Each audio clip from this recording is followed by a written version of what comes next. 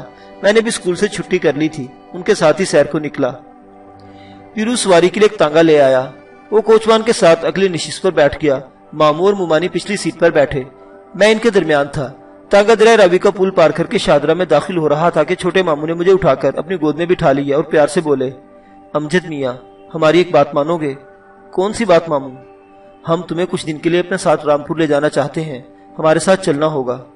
ممانی نگار نے بھی ان پر پیار کرنے کی نظر ڈالی اور بے ساختہ بولی، ہائے بننے میاں، آپ قربان جائیں، ہم ہمارے دل کی بات کہہ دی۔ دیکھا، تمہاری ممانی بھی یہی چاہتی ہیں۔ ماموں مجھے ترغیب دینے لگے، وہاں ہم تمہیں شکار کھلائیں گے، نوٹنکی دکھائیں گے۔ میں نے نیم رضامندی کا اظہار کر دیا، چلا تو جاؤں گا مگر اسکول سے چھٹی نہیں ملے گی۔ ہم لے دیں گے تمہیں چھٹی، اگر امی راضی نہ ہوئی، انہیں ہم راضی کر لیں گے۔ نگار نے پورے یقین سے کہا، بس تم ہمارے ساتھ ہی چلو گے۔ اور یہ بات نور جہاں کے مقبرے تک پہنچتے پہنچتے طے ہو گئی کہ اگر مجھے اسکول سے چھٹی مل گئی اور امی نے جانے کی اجازت دی تھی تو میں کچھ دنوں کے لیے ان کے ساتھ رامپور چلا جاؤں گا۔ ہم نے پہلے نور جہاں کا مقبرہ دیکھا جس پر ویرانیاں برس رہی تھی۔ نگار نے پریشانی کا اظہار کیا، ہائے اللہ، ہمیں تو یہاں وحشت سی ہو رہی ہے۔ مگر مقبرہ جہانگیر جاتے ہی ان کی وحشت دور ہو گئی۔ وہاں باغ باغیچے آراستہ تھے، مہارت بھی شاندار تھی، حفاظت و نگہبانی کا انتظام تھا۔ ممانی نگار کو جہانگیر کا مقبرہ پسند آیا اور جب شہنشاہ کی قبر دیکھ کر نکل رہی تھی پوچھنے لگی، بننے میاں، ہم نے سنا ہے جہانگیر کی آنکھیں بہت خوبصورت تھیں۔ ارے چشم سلیم تو مشہور ہے، ماموں نے جواب دیا۔ فیضی نے بھی ان کی آنکھوں کی تعریف میں شعر کہے تھے، مگر وہ آنکھیں ہمارے نوابزادہ کی آنکھوں سے زیادہ خوبصورت تو نہیں ہوں گی۔ نگار برآمدے میں ہی کھڑی میری آنکھوں میں جھانکنے لگی، دیکھو بننے میاں، ہو بہو دلہا نواب کی تصویر ہے۔ نہ جانے ممانی نگار کہاں کھو گئی تھی، پھر اچانک مجھے پکڑے اور پیار کرنے لگی۔ چھوٹے ماموں بھی مجھے انگلی سے لگائے پھرتے رہے، دونوں والہانہ پیار کرتے تھے مجھ سے۔ شادرہ سے واپسی پر ہم نے شاہی مسجد اور قلعہ بھی دیکھا اور تیسرے پیر حویلی لوٹ آئے۔ دوسرے دن ننھی سریا کے عقیقے کی دعوت تھی۔ حویلی کے اندر عورتوں کے لیے اور باہر کناتے کی دیواریں کھڑی کر کے مردوں کے لیے انتظام کیا گیا تھا۔ پیرو نے حویلی کو بڑے سلیقے سے آراستہ کرایا تھا، جس سے ہر کوئی اندازہ لگا رہا تھا کہ ہم اپنی پچھلی زندگی کی طرف لوٹ رہے ہیں۔ میاں بادشاہ نے یہ حقیقت جان لی تھی کہ آدمی دنیا میں اپنی مرضی سے نہیں آتا، بھیجا جاتا ہے، اور اگر زندگی کو دکھوں کی قبر بنا لیا جائے تو یہ سب کچھ بھیجنے والے کی مرضی کے خلاف ہوگا۔ وہ اس معاملے میں راضی برضا تھے اور ابو کا صدمہ اٹھانے کے باوجود اکثر یہی کہا کرتے تھے، جو میرے اللہ کی مرضی۔ دعوت عقیقہ پر لوگوں نے ابو کو حادثے پر اظہار افسوس بھی کیا، اس سریا کی ولادت پر بادشاہ کو مبارکباد بھی دی۔ ایک عام تاثر یہی تھا، بڑے نصیبے والی بچی ہے، اس کے گھر آتے ہی گھر میں رونق آ گئی۔ بعض لوگ سریا کے لیے تحفے بھی لے کر آئے۔ میاں بادشاہ نے وہ تحفے قبول کیے اور سب کا نام ایک کاپی پر درج کر لیا۔ وہ کسی کا دیا رکھتے نہ تھے، 2 گنا سہگنا کر کے لٹا دیتے تھے۔ زنان خانے میں عورتوں کو اور کناتوں کی 4 دیواری میں مردوں کو ایک ساتھ کھانا تقسیم کیا گیا اور سب لوگ 1 بجے سے پہلے فارغ ہو گئے۔ ممانی نگار امی کے ساتھ ان کے کمرے میں تھی، ماموں دیوان خانے میں تھے جہاں تحائف کا انبار سا لگ گیا تھا۔ لوگ میاں بادشاہ سے ہاتھ ملا کر رخصت ہوئے۔ میرے جشن ولادت پر ان کے دسترخوان 7 روز تک بچھے رہے، مگر وہ وقت اور تھا۔ ابو کے المناک حادثے کے بعد یہ چھوٹی سی دعوت عقیقہ بھی ہمارے لیے کسی جشن سے کم نہ تھی، جس نے ہمیں ایک نئی خوشی سے ہمکنار کر دیا تھا۔ 1 بجے کے بعد جب حویلی سے عورتوں کا ہجوم بھی چھٹ گیا اور اماں بھی ریشم اور مائی بختاور کو کچھ کھانا فقیروں میں تقسیم کرنے کی ہدایت کر رہی تھی، میاں بادشاہ اور چھوٹے ماموں تحائف اٹھائے امی کے کمرے میں داخل ہوئے اور ساری چیزیں ان کے سامنے قالین پر رکھ دی۔ ممانی نگار اتنے ڈھیر سارے تحائف دیکھ کر حیران رہ گئی اور خوشی سے امی کی آواز بھی کانپنے لگی، ابا میاں، ہماری سریا تو بہت خوش نصیب ہے۔ کیوں نہیں انجمن بیٹی، اس دنیا میں ہر کوئی اپنا نصیب ساتھ لے کر آتا ہے۔ ذرا اٹھ کر خود ان چیزوں پر بچی کا ہاتھ لگوا دو تاکہ سمجھ جائے کہ اس نے تحفے قبول کر لیے ہیں۔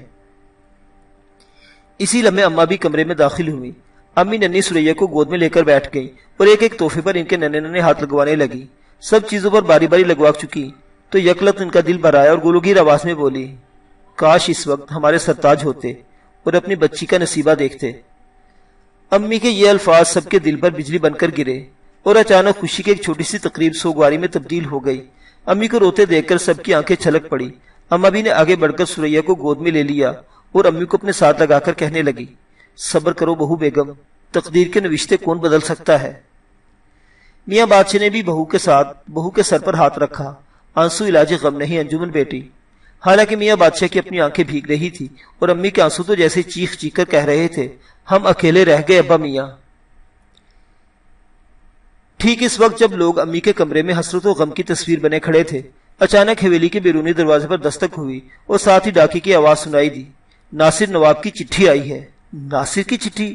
دادا حیران رہ گئے۔ امی کی آنکھوں میں آنسوں کی روانی رک گئی۔ پہلے تو ہر کسی کو اپنی سماعت پر شبہ ہوا، مگر ڈاکی نے وہی الفاظ ذرا بلند آواز میں دہرائے، ناصر نواب کی چٹھی آئی ہے۔ اور اس آواز کے ساتھ ہی امی بے تحاشا باہر بھاگی۔ دادا، اماں بھی، چھوٹے ماموں نگار اور میں سب ان کے پیچھے لپکے۔ اس بھاگ دوڑ میں اماں بھی کی آواز سب سن رہے تھے جو کہہ رہی تھی، الہی خیر، مولا خیر، میرے بچے کی خیر۔ دروازے کی اوٹ سے ڈاکے نے ایک بھاری مکتوب امی کے حوالے کیا۔ امی نے دادا نے غور سے سرنامے کی تحریر دیکھی۔ بلا شبہ وہ ابو کا خط تھا، انہی کی تحریر تھی۔ بھاری مکتوب کے کونے میں ان کے ہاتھ کے مخصوص دستخط تھے۔ میاں بادشاہ نے جیب میں ہاتھ ڈال اور جتنے روپے مٹھی میں نکال کر چٹھی رسا کے ہاتھ پر رکھ دیے۔ پھر اماں بھی سے مخاطب ہوئے، میرے ناصر کا خط ہے، میرے بیٹے کی چٹھی آئی ہے، اور آنسو سے بھیگے ہوئے چہرے کے ساتھ ڈیوڑی میں ہی سجود ہو گئے۔ ابو کے خط کی ناگہاں آمد ایک ایسا مسئلہ تھا کہ فرط مسرت میں امی کی آنکھوں پر چھم چھم آنسو برسنے لگے۔ وہ ابو کا خط لے کر اپنے کمرے کی طرف بھاگی اور دروازہ اندر سے بند کر لیا۔ اماں بھی نے مارے خوشی کے ننھی سریا کا منہ چوم لیا اور بھیگی آواز میں بولی، میں صدقے جاؤں، میری بچی کتنی بھاگوان ہے، اپنے ابو کی زندگی کا مسئلہ لے کر آئی ہے۔ میاں بادشاہ بھی سجدے سے اٹھے ننھی سریا کو پیار کرنے لگے۔ خوشی ممانی نگار کی آنکھوں سے بھی چھلک رہی تھی۔ اس نے مجھے گود میں اٹھایا اور سب لوگ اماں بھی کے کمرے میں چلے آئے۔ اب سب کو امی کے کمرے کا دروازہ کھلنے کا انتظار تھا۔ معزز سامعین حضرات، مہم جوئی کی یہ داستان ابھی جاری ہے۔ بقیہ واقعات اگلی قسط میں۔ دیکھتے رہیے ناولستان، اسلامی اور تاریخی کہانیوں کا مرکز۔ اللہ حافظ۔